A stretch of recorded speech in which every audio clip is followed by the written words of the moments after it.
On the 18th of February, every single year, the BBC Archive experiences a drop in all security within their system, in turn allowing one to have the ability to sift through the archives that the BBC have kept so hidden from the public eye since the 1920s.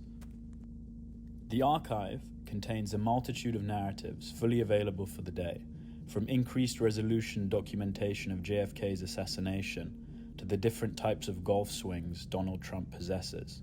One can also see reports on the accuracy of reporting and the information of self-assessed bias reporting completed by the BBC. Within the archive is also outlined the genesis of the direction of the company. As one continues to see through the endless rounds of documentation, a series of documents on projected testing commissioned by the first Director General of the BBC, Sir Lord Reith, begin to take on a spatial approach to his aim of controlling media.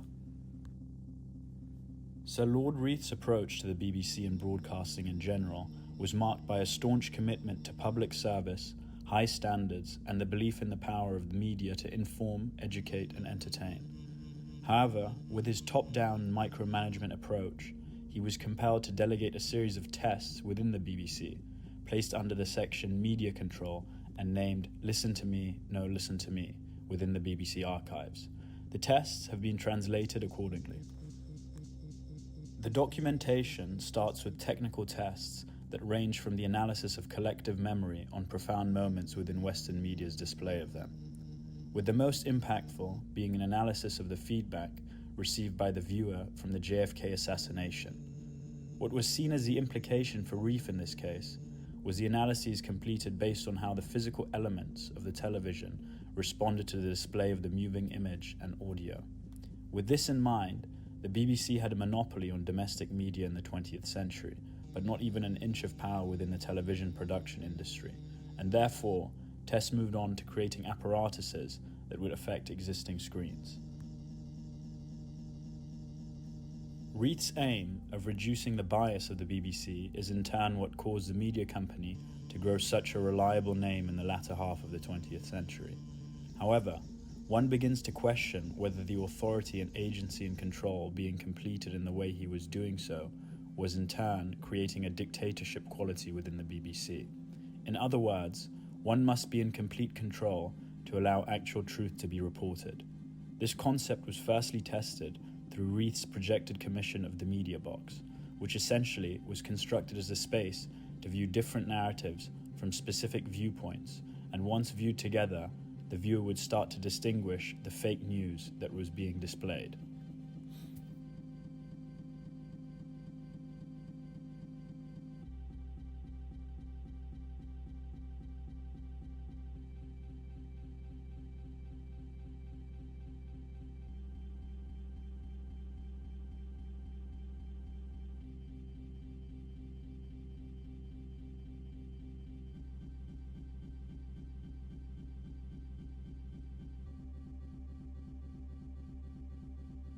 This Media Box's tests were replicated through a series of physical constructions to deconstruct the polarity within the media reporting on climate change, a common traditionally polarized field within Western reporting, through the same technique.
Reith's fixation on reporting media did stray off course at times, when Reith himself was very much tied to the idea of having people only watch the BBC, as he believed when being in charge it was the only truthful form of media that existed.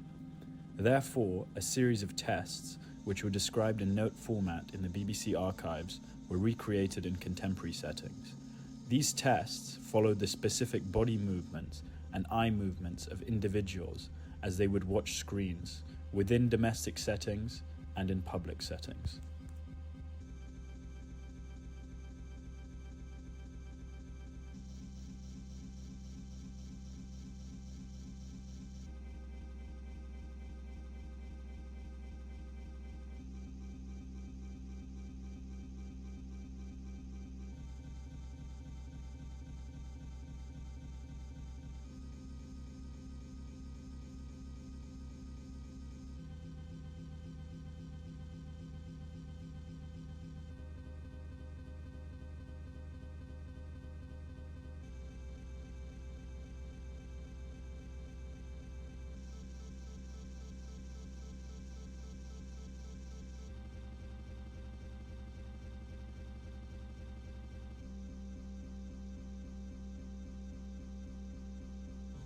Even after Reith's exit from the BBC, he still filed notations of writings of projected testing within the BBC archives, which were also recreated, finding ways to subvert meanings of events on a screen to try and find a way to portray his ideas to the public about what the media they are gaining misinformation from are actually doing to them.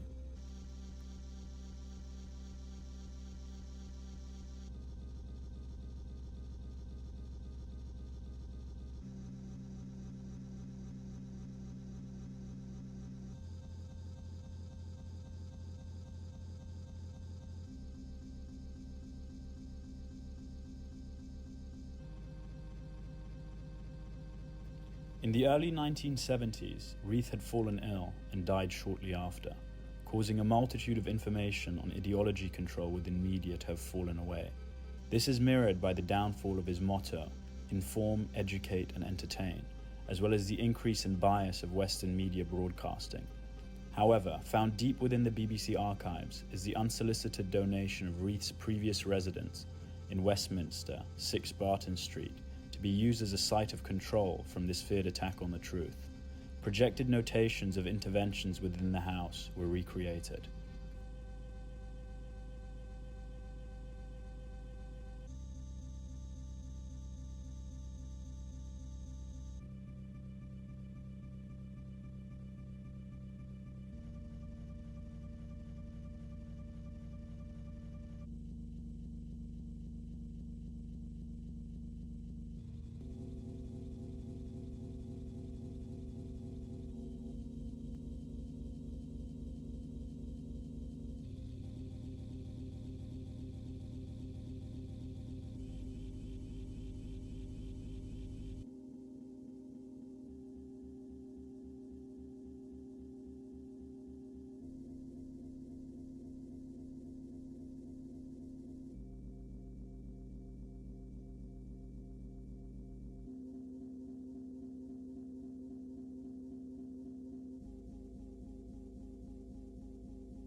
With full access to the BBC archives not being open to the public for the vast majority of the year, all the other pressing issues that Reith would have wanted the public to find out about remain hidden.